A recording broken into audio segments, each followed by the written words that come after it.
We lose people all the time. It's just the nature of the job. What can you expect from a place full of nooks and crannies people intentionally go to get lost in? I usually don't worry when I don't see someone for a while, but when it's been days since someone's checked out, it's usually a sign that I need to step in. I'm not doing this alone, thankfully. No librarian is ever truly alone, are they? I have help from the watchers and listeners of the shelves. Thanks to them, it usually doesn't take long to get the scent, if you know what I mean. However, today is one of the rare and unfortunate exceptions when my search has exceeded more than an hour, and an hour is pushing it.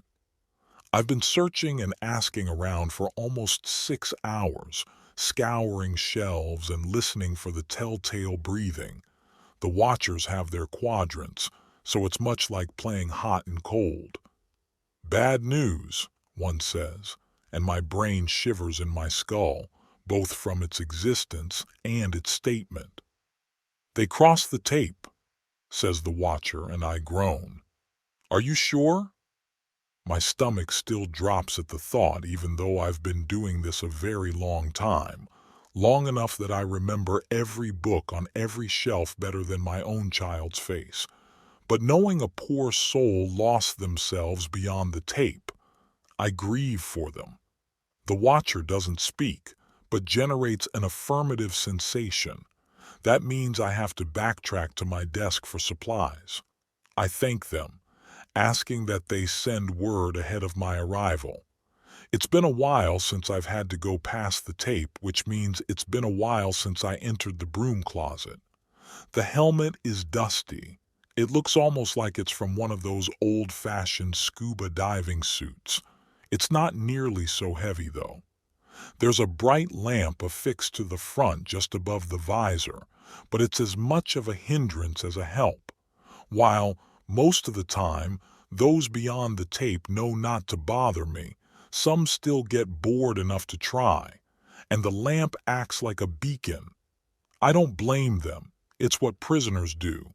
Find the weakest among them and test their mettle. I've got a sack full of non-perishables, tinctures, aspirin, and a compass. Not like the kind you're used to, but would take too long to explain. And time is of the essence, so I'll let your imagination handle it from here. I sling the sack across my body and fasten my waist with a utility belt that would make a trust fund bat character with abandonment issues jealous. It's got floss, lighters, matches, and a few more tools that don't exist outside of the library. The last thing I grab is the flamethrower. This is where I should be very transparent with you. I'm not actually the librarian. I'm the librarian's assistant. I know, isn't that just your luck, right?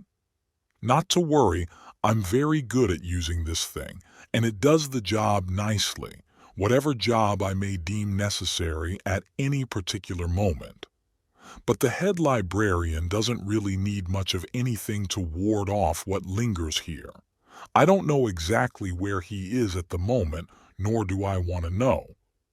If this were a real pickle, I would summon him, but while a rare occasion, it's not unusual in the scope of 1,000 years. After all, no one comes here without the intention, whether it's conscious or subconscious, to get lost. It's the nature of this place. But you know that, don't you? It's why you're here, after all. It doesn't take me long to find the tape, which is fortuitous. Sometimes it moves around, but the watchers and listeners kept a beat on it this time so as to direct me. Yes, it is really dark. Yes, it's literal tape, hazard tape, but that's almost like a beacon to the adventurous, isn't it? I think the library knows that. It's greedy, but it's also quite discerning in taste. In some circles, that means that I should extend congratulations to you. In others, I offer my sincerest sympathy. I hear my name and ignore it as I crawl through the crisscross of reflective strips. The tape moves not at random, by the way. It genuinely serves as a warning, whether it's gatekeeping sections currently under construction, in repair, or missing. I try not to, but I think that last one has something to do with where the head librarian went. Don't worry about it. My name is not important, so ineffectual that I've forgotten. I hear my name again as I begrudgingly turn on the lamp. Not a lot of help, just enough light to ensure I don't trip over anything or disturb the shelves. Many sleep here. I send off a warning shot from the flamethrower, showing I carry more light than just atop my appetizing head. The flash of flames sends things slithering, but most of those this close to the tape have never been very convicted by nature, so I'm not concerned. There are more listeners and less watchers past the tape, for obvious reasons. Thankfully, they say I don't have to go too far. I look down at the telling clicking sound to see rocks rolling, some as big as my foot and some as small as the tip of my thumb. The smaller ones move more easily, but all are rolling as if pulled toward a central point. I don't even need the compass, but I glance down at it one more time before stuffing it back into the sack. While I don't have to go too far, things are relative here. 10 steps may be 10,000. And so even after only a few moments of exploring, I feel acute pressure jamming into my temples. My heart feels like it's being squeezed and my vision blurs. My fingers tingle by the time I'm able to shake the aspirin into my mouth. I chew it, ignoring the sound of my name. My true name. The one only I can hear. You'll hear your own as well if you stay here long enough. My vision clears, which just means the dark looks sharper, and I sweep another warning arc from the flamethrower for good measure. I do this as much because I love the sound as for protection. I also appreciate the warmth. It gets cold here. But in a strange way which shouldn't surprise you at this point. It's cold like how the first signs of spring show in the early morning dew that's only just melted. I can smell and taste the sweat on my upper lip, and it's cold. And then I hear it, a few or 1,000 steps later. The breathing sound I've been listening for.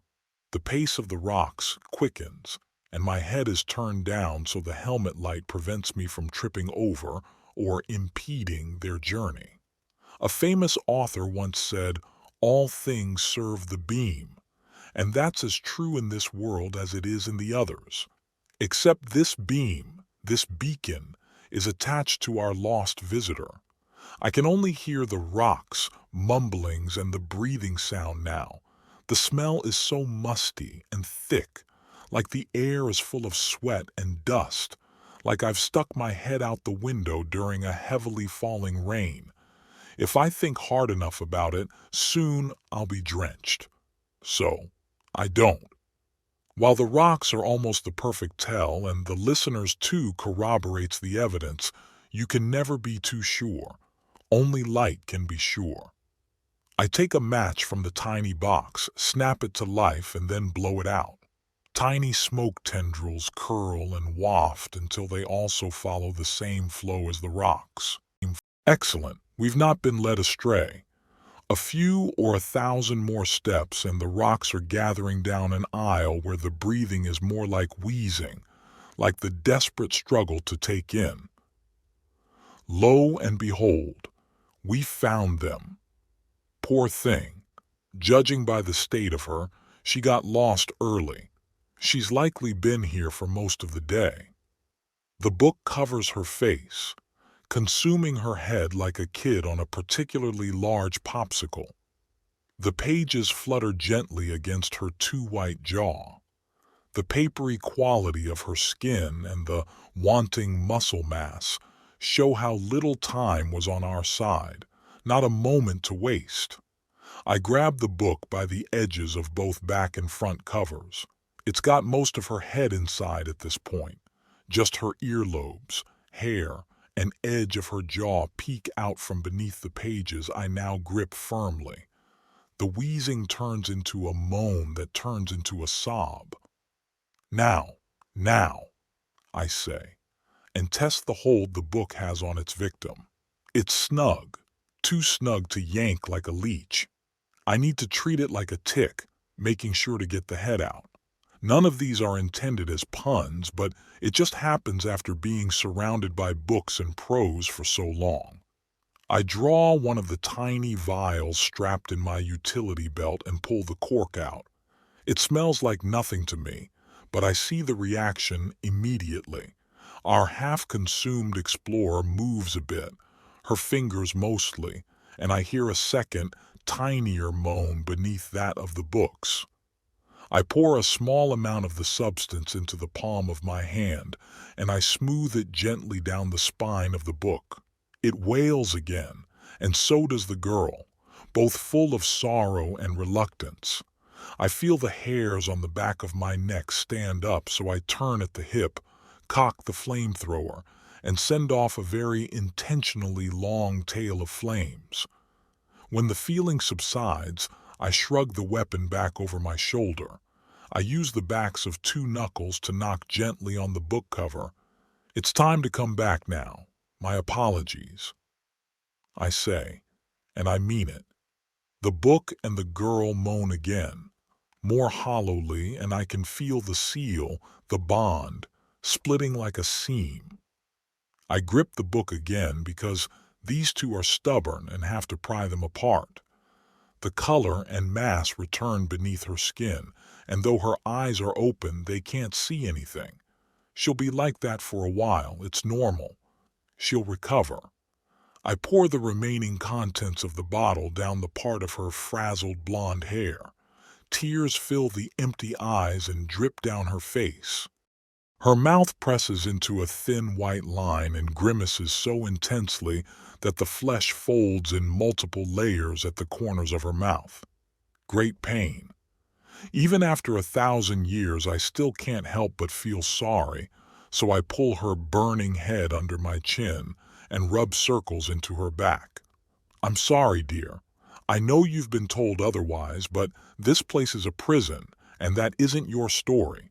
Yours is still being written, and the one which made you pretty promises is lying and jealous. One day you, if the world is cruel, may yet have a place here. But it's not today. So let's go have a cup of tea. I tell her, as I've told many like her.